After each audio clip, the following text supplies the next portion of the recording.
Romanos 12, versículo 2, a vontade de Deus é boa, perfeita e agradável. E o Mateus sempre gosta de usar na pregação dele essa fala, e ele sempre diz isso: a vontade de Deus é boa, perfeita e agradável para quem? Para Ele, não para nós. Porque às vezes Deus está querendo uma coisa para mim e eu não estou querendo, porque eu não estou achando bom. A princípio eu não estou achando bom. Deus pode estar querendo alguma coisa comigo e eu não estou querendo porque eu não estou achando agradável.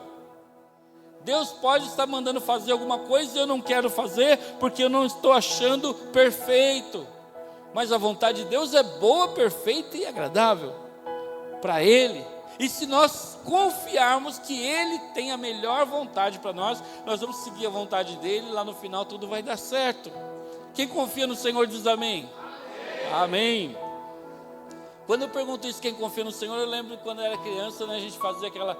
Aliás, eu não era criança, eu dava aula para as crianças, e a gente fazia aquela brincadeira de falar para a criança fechar os olhos e cair para trás, sem olhar, e a gente ficava atrás para segurar, colocava uns dois para segurar e falava: você confia? Confia, então agora fecha o olho. Ele fechava, agora cai. A criança caía até um certo ponto, e chegava aqui, ela colocava o pé, não conseguia, né? Mas uma ou outra ia lá e se soltava, confiava mesmo, se soltava, nem sabia se tinha alguém para segurar ou não. Mas é isso, Deus quer que você se solte nas mãos dele. Mas eu parei de fazer isso um dia que eu vi que teve alguém que falou, um pastor foi fazer isso lá no culto, assim, na pregação, no domingo à noite, a igreja lotada. Ele falou: você confia? Confia. Ele falou: então pode cair. O homem pegou, caiu para frente. Ele esqueceu de falar, caiu para trás, e o homem confiou e caiu para frente mesmo, né? Aí eu pensei, melhor eu não fazer isso mais, não dar esse exemplo mais, né? Mas, amados, nós temos que confiar no Senhor, nos entregar. É você cair nos braços do Pai, sem você saber qual é a vontade dEle, sem você saber o que Ele quer. Por que Deus está falando isso? Eu não sei, mas Ele está falando, é o suficiente para eu ser obediente e fazer. Muitas vezes Deus diz para pessoas: larga. Abraão, por exemplo, sai da sua casa, do meio da sua parentela, e segue para um lugar que eu vou te mostrar. Abraão podia falar assim: não, mostra primeiro. Você mostra primeiro qual é o lugar e depois eu vou. Não, mas o Senhor disse: larga tudo, segue para o lugar que eu ainda vou mostrar.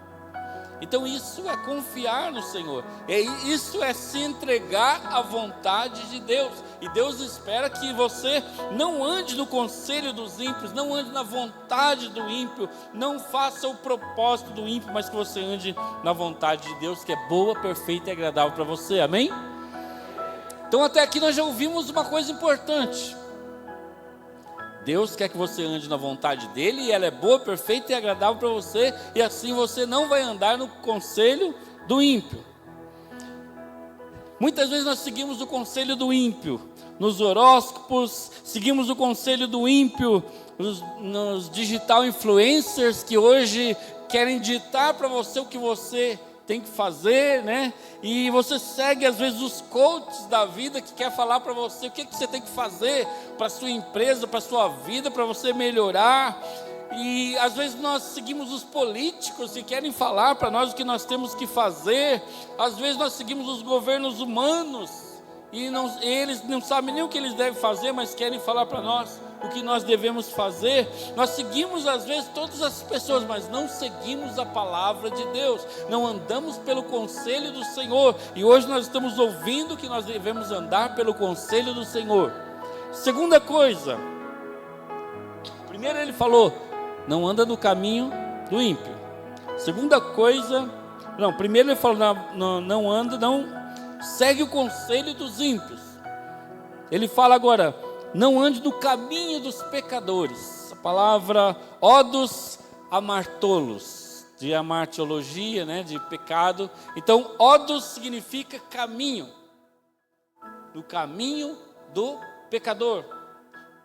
E eu acho interessante que essa palavra lá no original, essa palavra odos, ela vem junto com outra palavra esteme, que quer dizer assim, caminho, mas é um modo de vida, um jeito de viver. Então Deus está falando: não ande no jeito de viver dos pecadores, Não ande no modo de vida dos pecadores. Ah, mas é tão legal o que aquela pessoa faz.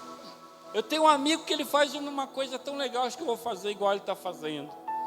O Senhor está falando para nós, não ande no modo de vida dos pecadores. Esteme quer dizer estar pronto. Estar pronto, estar de pé, preparado. Ou seja, nós às vezes nos colocamos no caminho dos pecadores, pronto, de pé, preparado para andar, preparado para fazer a coisa errada. Ou seja, esteme não significa uma pessoa que sem querer ele fez uma coisa, era pecado, ele errou sem querer, não. Aqui Deus está falando conosco que há pessoas que se colocam no caminho do pecador pela própria vontade, ele está com a intenção de fazer a coisa errada, e o Senhor fala então, como essa palavra esteme quer dizer estar pronto, estar de pé, preparado, há uma intenção de caminhar no pecado.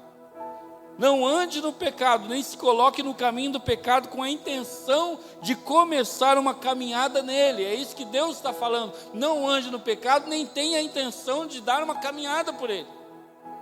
Se nessa noite você está pensando em dar uma caminhada pelo caminho do pecado, hoje Deus está falando para você, não ande no caminho dos pecadores.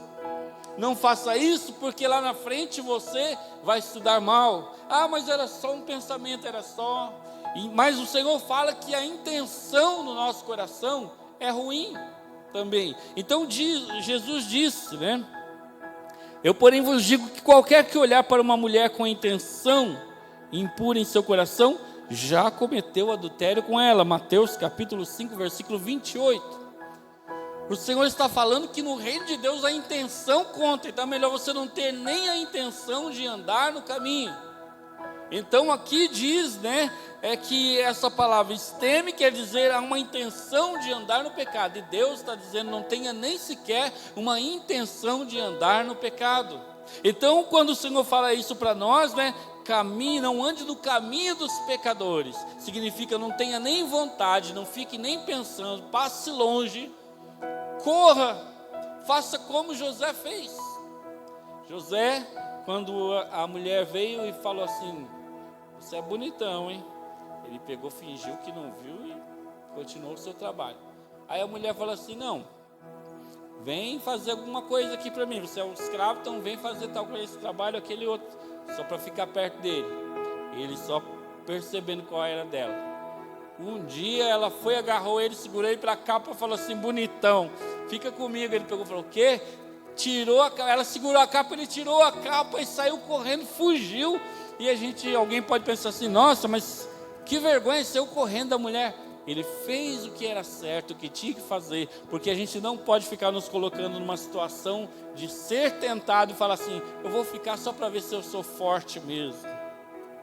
Se a pessoa foi viciado em drogas, por exemplo, ele não pode ficar lá onde as pessoas estão usando drogas e falar, vou ficar aqui só para ver se eu sou forte mesmo, vou ficar aqui só para ver se eu me libertei mesmo. Ou a pessoa era fumante, ele era um fumante, agora ele se coloca onde tem uma situação de alguém fumando, o cheiro do cigarro, ele fala, não, vou ficar só para mostrar que eu me libertei. Não, o Senhor fala para você, não fique, saia dali, saia correndo. Não tenha intenção, nem ande no caminho do pecador. É isso que o Senhor está dizendo para nós. E continuando, a nossa caminhada aqui por esse salmo, vem a roda dos escarnecedores. Meus amados, para mim isso aqui é o pior. O primeiro, que nós falamos, é seguir o conselho do ímpio. O outro, andar no caminho dos pecadores. E agora, se assentar na roda dos escarnecedores. A tradução literal aqui de assentar na roda dos escarnecedores, significa, que hoje está disputado aqui, hoje significa cátedra loimós, cátedra cadeira. Então no original está assim, não se assente na cadeira, que é a cadeira dos escarnecedores. A roda dos escarnecedores. E eu pensei assim, mas essa palavra escarnecedores deve ser uma pessoa que zomba, né? Escarnecer é zombar, deve ser uma pessoa que zomba dos outros. E eu fui analisar essa palavra e descobri que ela é uma coisa bem pior do que um zombador. Algumas Bíblias traduziram apenas como zombador, né? Mas a minha, por exemplo, na minha versão está zombadores, mas eu fui ver o original, ela é pior do que ser zombador. Está escrito lá, não, loimos, quer dizer pestilento, pestilência. Aí eu pensei, mas não é possível, acho que alguma coisa está errada, vou olhar no latim, para ver o que diz lá. Pestilentia, dizia no latim, pestilentia, e confirmava aquilo que estava escrito no grego, pestilência. Mas que pestilência, né? Eu peguei o dicionário para dar uma olhada, né? O dicionário no latim do professor Ernesto Faria, na página 742, está escrito assim: pestilentia, cheiro de morte, significa veneno, significa uma perda, uma epidemia, uma calamidade, significa uma paixão destruidora. E aí eu fui percebendo então que era muito mais do que aquilo que eu estava pensando. É uma calamidade. E é mesmo, o crente se sentar na roda dos escarnecedores é uma calamidade. É um cheiro de morte. Não pode se esperar nada de bom da roda dos escarnecedores. Não pode se esperar nada de bom. Você deveria estar influenciando, você deveria estar falando do Senhor, mas você senta ali para ouvir o conselho do ímpio, para ouvir piada, seja o que for que eles têm para te contar, na roda dos escarnecedores. E aí eu me apeguei nessa palavra, calamidade. É uma calamidade, é uma catástrofe. Calamidade. O que é calamidade? Para Deus é uma calamidade isso aí, uma catástrofe. Mas o que é uma calamidade? Por exemplo, no dia 27 de janeiro de 2013, no Brasil, nós tivemos uma calamidade no Brasil, na Boate Kiss, onde 242 pessoas morreram. A boate pegou fogo, 242 pessoas morreram e 636 pessoas ficaram feridas. Isso era uma calamidade. Não foi uma desgraça total na vida de quem perdeu gente na família, quem perdeu amigo, quem perdeu parente, pessoas ficaram no hospital. Isso foi uma calamidade. No dia 5/11 de 2015, lá em Mariana, Minas Gerais, 19 pessoas morreram soterradas. Isso foi uma calamidade. Que não ficou só nisso, porque depois, em Brumadinho, no dia 25/1 de 2019, uma calamidade que morreram 272 pessoas. Isso foi uma calamidade. E depois, pouco tempo atrás, em Petrópolis, né, é onde se ouviu 223 pessoas mortas, mas já tinha acontecido em 1998, onde 134 pessoas tinham morrido, e já tinha acontecido em 2011 também, que outras pessoas, 73 pessoas morreram, mas se contar a região toda ali de Nova Friburgo, 918 pessoas morreram. Isso é calamidade. Então Deus está trazendo para nós uma coisa muito mais grave do que ser um zombador. Andar no pecado é trazer para a sua vida uma calamidade, porque você vai se perder, sua família vai se perder, as pessoas que você ama vão se perder por causa do pecado. Então o Senhor está falando para nós: não ande no conselho dos ímpios, não ande no caminho do pecado, porque isso vai ser uma calamidade para a sua vida.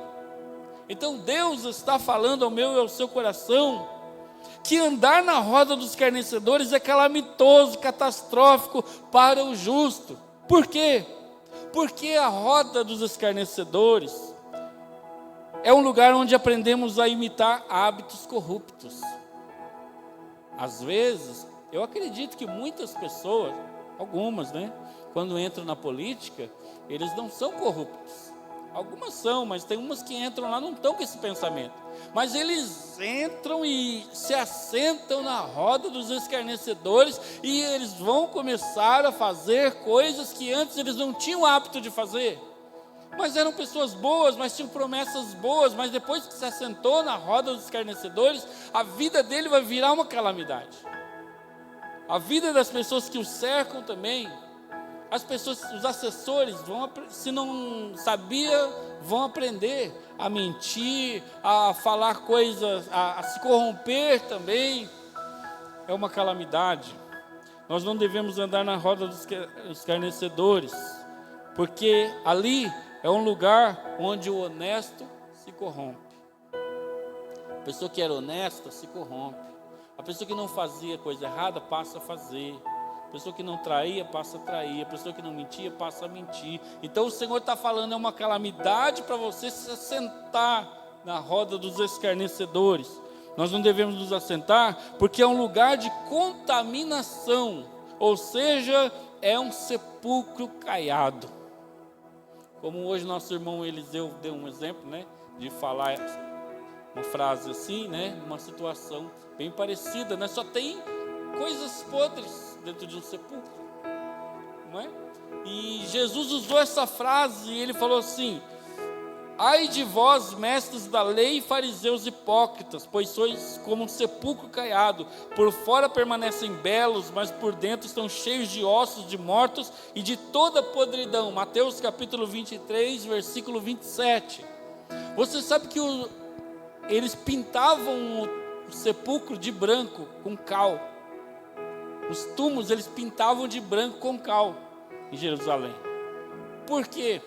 Porque o sacerdote, o levita, eles não podiam tocar sem querer.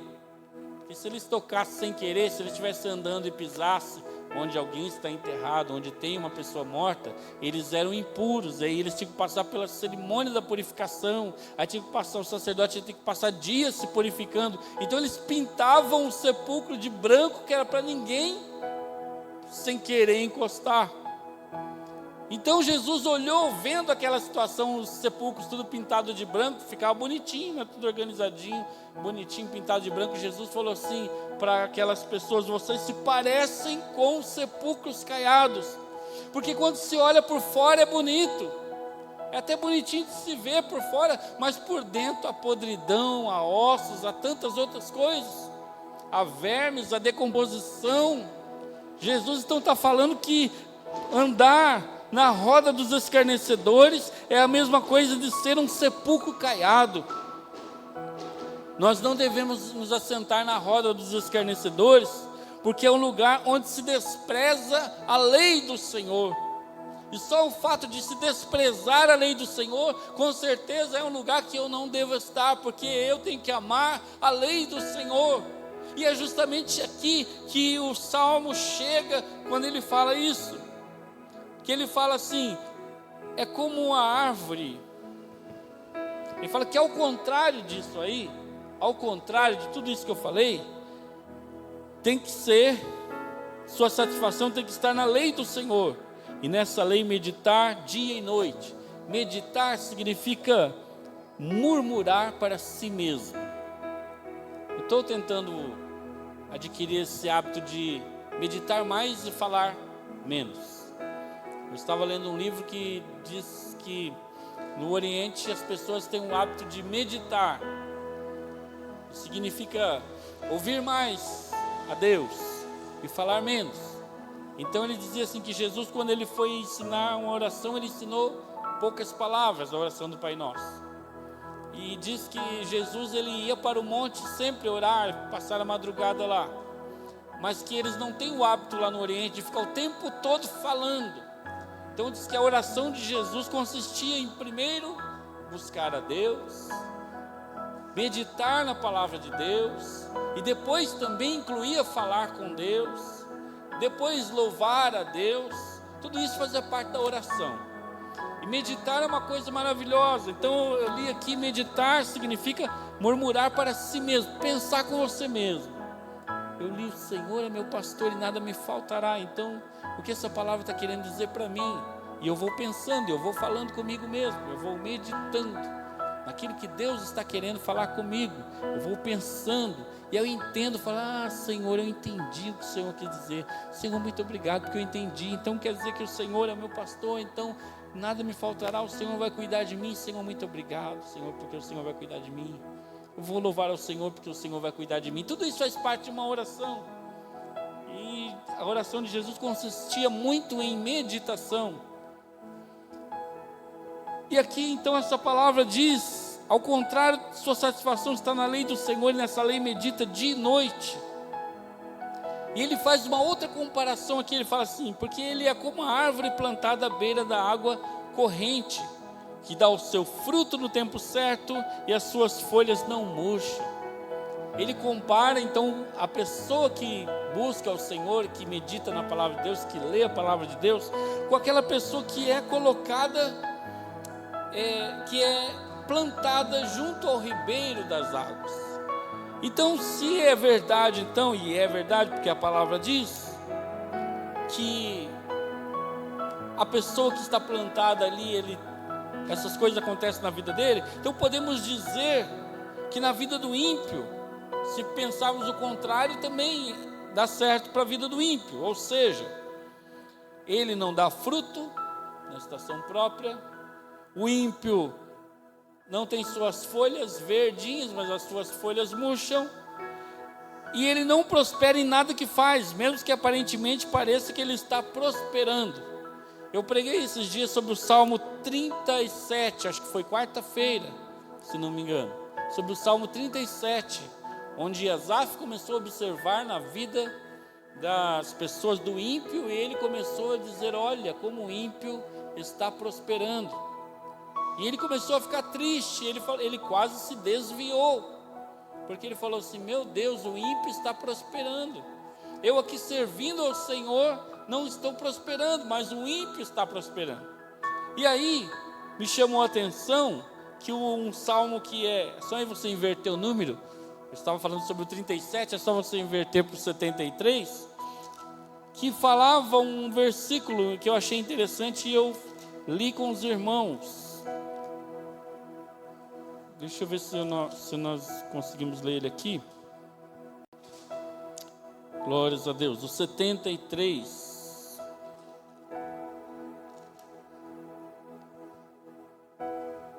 Ele fala que ele começou a mudar a sua atitude quando ele entrou na casa do Senhor e como ele conseguiu entender. Quem achar o versículo que eu estou me referindo, que ele fala que os ímpios são como murcham, né, como as folhas. Bom, se alguém achar, depois me avisa aí que a gente vai ler ele, né? Eu não vou ficar procurando agora para a gente não perder tempo. Tanto nesse salmo como no 37 também. O 37 ele também vai falar isso, né? Se você não achar no 73, pode ser que eu esteja me confundindo e ele esteja no 37. Bom, mas vamos continuando. Daqui a pouco eu sei que você vai achar aí. Então, meus amados, o estudo da lei é a marca da piedade. O estudo da lei é a marca da santidade. Mas quando eu falo lei, eu estou usando como referência para falar toda a palavra de Deus, toda a Bíblia. Assim como eu digo que eu tenho 10 cabeças de gado, eu estou me referindo a todo animal e não só a cabeça do gado. Assim, quando eu falo meditar na lei, não estou dizendo só numa parte da Bíblia que se chama lei de Moisés, mas em toda a Bíblia, né? Eu pego a parte pelo todo.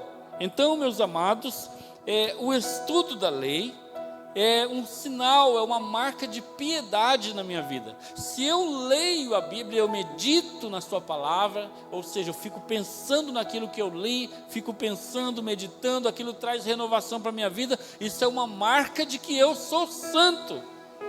Ou seja, santidade é a separação. Hoje na escola dominical nós estávamos falando isso também. Santidade é a separação. Tem gente que fala assim, ninguém é santo.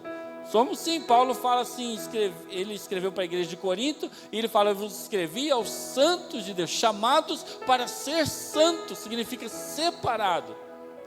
Não quer dizer que nós somos perfeitos, Não chegamos ainda à perfeição, mas nós somos santos sim, porque a Bíblia diz que nós somos santos. A santidade, que é o mesmo que piedade, a palavra pio significa santo, piedade. O Senhor nos chamou para isso. Se eu sou santo, eu medito na sua palavra, eu leio a sua palavra, e o Salmo primeiro vai até mais profundo, ele fala: medito dia e noite. Medito dia e noite nesta palavra do Senhor. Não quer dizer que eu fico o tempo todo lendo a Bíblia, porque eu tenho que às vezes sair para trabalhar, sair para fazer outra coisa, mas eu fico pensando, eu fico meditando naquilo que eu li. E aquilo traz um vigor, aquilo traz um renovo para a nossa vida. Mas a Bíblia diz assim: não te indignes com o ímpio, com a riqueza dos ímpios, porque cedo ele murchará. Ele é uma planta que cedo ele vai murchar. Pois como o capim logo secarão, como a relva verde logo murcharão. Então eu fico observando a vida do ímpio, pensando: mas o ímpio está prosperando, mas eles vão murchar. E nós não, nós vamos reverdecer, porque nós somos como uma planta que foi plantada junto ao ribeiro de águas. Nós damos o nosso fruto na estação própria. As nossas folhas não murcham, e tudo que nós fizermos prosperará, diz a palavra de Deus. Se você é uma pessoa que ama o Senhor, que medita na lei do Senhor dia e noite, que aprende a palavra de Deus, tudo que você fizer prosperará. Não precisa nem você fazer a campanha da prosperidade. Às vezes a gente fala: vou fazer a campanha da prosperidade para ver se eu melhor. Não precisa nem você fazer a campanha da prosperidade. Se você for santo, meditando na palavra do Senhor dia e noite, Deus já vai fazer você prosperar. Vai ser uma coisa natural, vai ser uma coisa gradativa que vai acontecer na sua vida. As pessoas vão falar: porque será que tudo que aquele irmão coloca a mão dá certo? Mas é porque ele medita nas palavras do Senhor dia e noite, conforme diz aqui a palavra do Senhor. E mais uma vez eu vou citar o Calvino. E aí o Mateus vai falar assim: o que será que está acontecendo que ele está citando muito o Calvino? Mas porque hoje eu meditei no comentário dele, né? Mas ele falou assim: Calvino diz que ao justo, tudo que lhe sucede é proveitoso para a salvação. Tudo que acontece na vida do justo, ele usa, ele pega para ele. Ele não fica se murmurando quando uma coisa dá errado. Ele não fica reclamando, não fica xingando. Ele não fica querendo amaldiçoar a Deus. Nada disso. O salvo, tudo que acontece na vida dele, ele fala assim, ele tira um proveito para a salvação. Morre alguém, a gente fala assim: essa pessoa morreu e um dia eu também vou, então eu tenho que deixar minha vida certa diante do Senhor.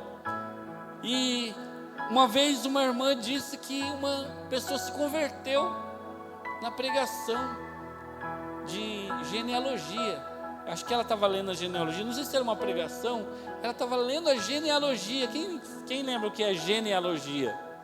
É a parte na Bíblia que fala o nome dos quem era o pai de quem. O pai e o filho, vai falando, né? A pessoa abriu a Bíblia para ler. A sede de Deus era tão grande, eu não sei se ela ouviu a pregação, ou acho que ela ouviu a pregação. Eu sei que a pessoa falava assim: e fulano gerou Beltrano e gerou Ciclano e morreu. E veio o outro fulano, gerou Beltrano, gerou Ciclano e morreu. E o outro gerou esse, gerou aquele outro e morreu. E aí ela começou a meditar e falou assim: fulano gerou esse e morreu. O fulano gerou esse morreu. E ela falou: o quê? Eu também, eu gerei meus filhos, minha família, o que está faltando para mim agora é morrer. E se eu morrer, o que vai acontecer? Será que eu tenho a salvação? E aquilo serviu para ela na vida dela. E fizeram apelo: alguém quer aceitar Jesus? Ela falou: eu quero, porque eu também vou morrer. Se eu não tiver Jesus, né? Eu também já gerei tanta gente e agora está chegando a hora. Eu tenho que estar com Jesus, né? Então, esse ponto eu quero trazer para nós aqui, né?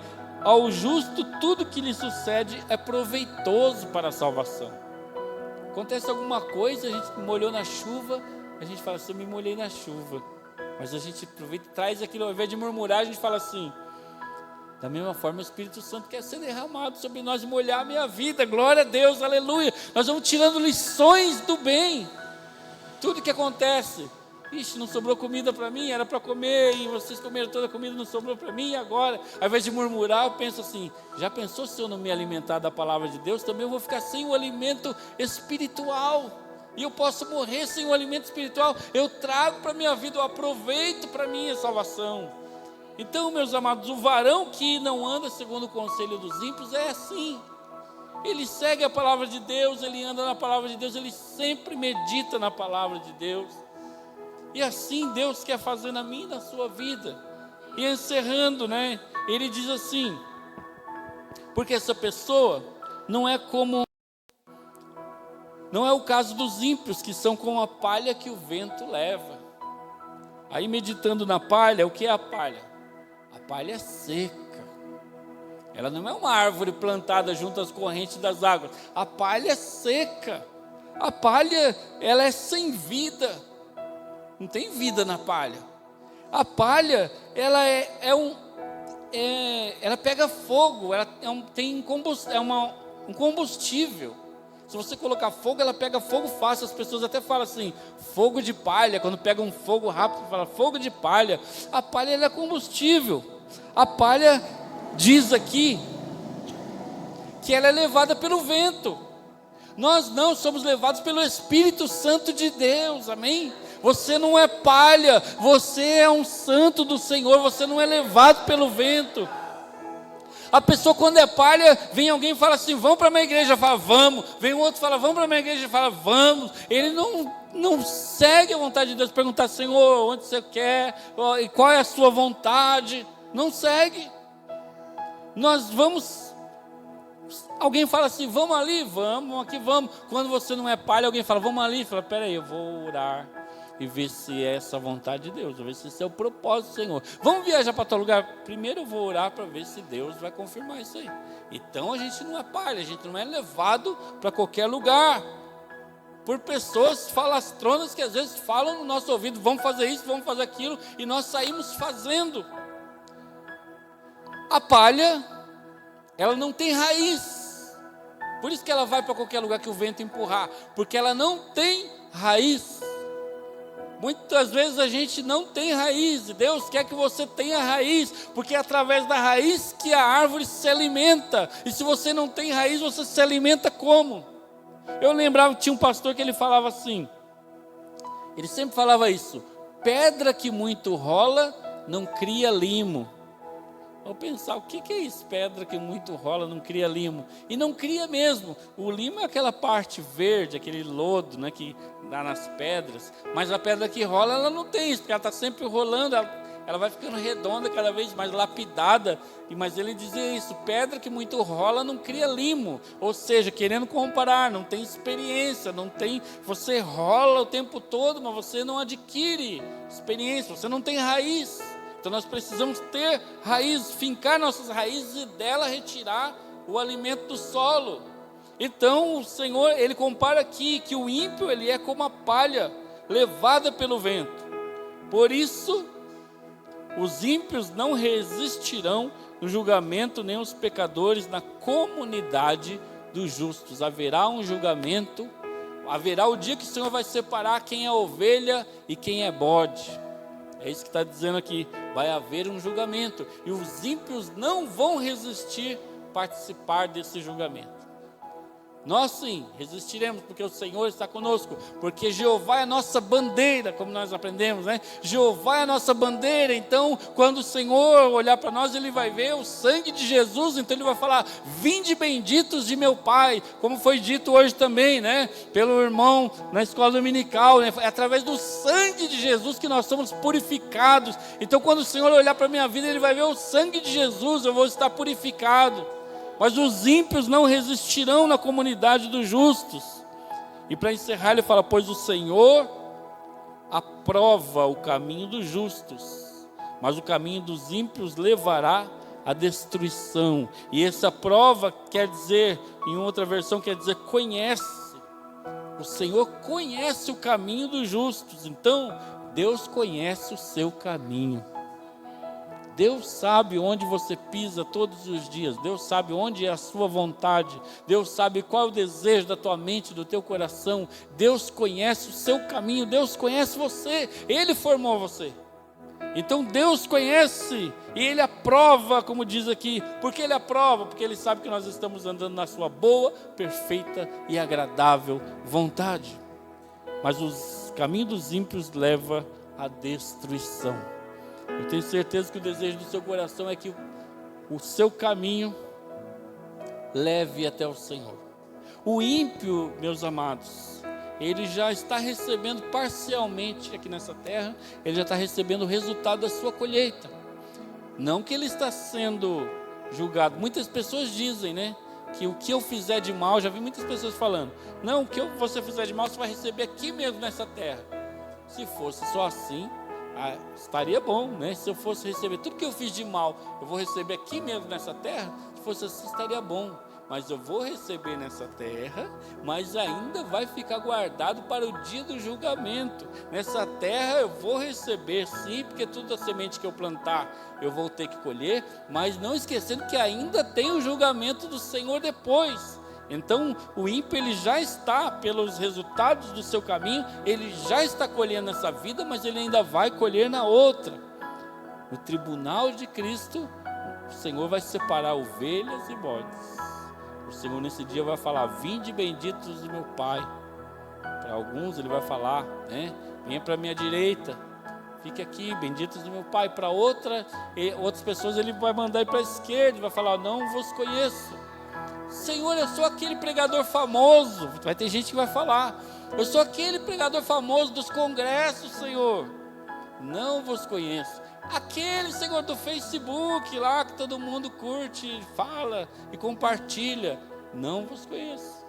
Por que o Senhor vai falar isso para alguns?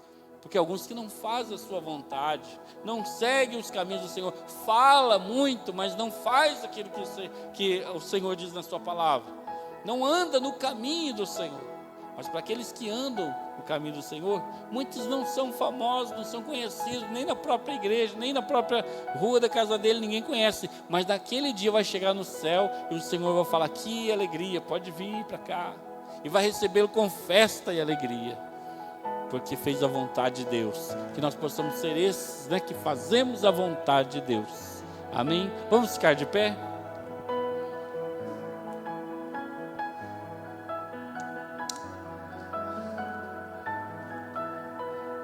Senhor meu Deus, nós queremos louvar ao Senhor, meu Pai, exaltar teu santo e bendito nome.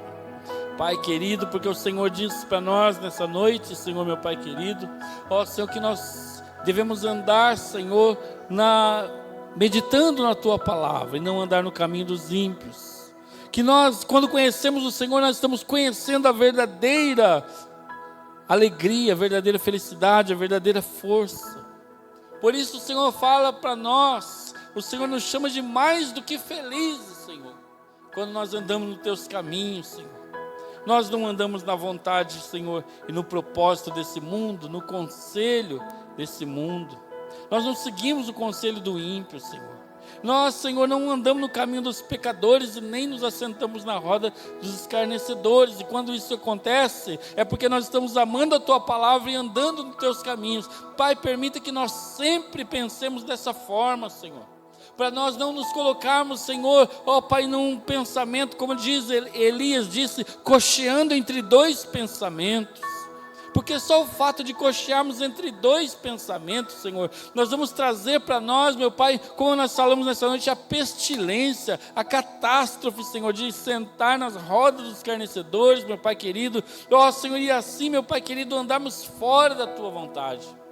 Porque nesse caminho é um caminho de corrupção, é um caminho, Senhor, de mentira, é um caminho de sepulcros caiados, Senhor, meu Pai querido. Ó Senhor, e um caminho, Senhor, de quem despreza a lei do Senhor. E nós não queremos, meu Pai, esse caminho para nossas vidas, Senhor. Por isso nós queremos estudar a Tua lei, ó Senhor, e ter a marca da piedade em nossas vidas, Senhor. Para que, meu Pai querido, o fruto, Senhor, o nosso fruto seja colhido na estação própria, Senhor. Para que nossas folhas não murchem, Senhor, e tudo que nós fizermos, Senhor, prospere. Pai querido, nós pedimos essa bênção para a Tua igreja, para o Teu povo. Senhor, meu Pai, abençoe não só os que estão aqui hoje, mas os que estão ouvindo e ouvirão ainda, Senhor, pela internet, essa palavra, que o Senhor possa transformar, meu Pai querido, as vidas dos corações, Pai. Ó Deus, que não seja eu, que não sejamos nós, mas a Tua palavra, Senhor, que modifica, Senhor, a vida do homem, Senhor, porque um homem não pode convencer o outro homem, Pai, mas é a Tua palavra que nos convence, Senhor. Pai querido, que a cada dia nós possamos andar, Senhor, na Tua presença e fazer a Tua vontade, Senhor, meu Pai. Nós oramos, Senhor, e Te agradecemos, Senhor, por todas as coisas, Pai, e Te louvamos em nome do Senhor Jesus. Amém.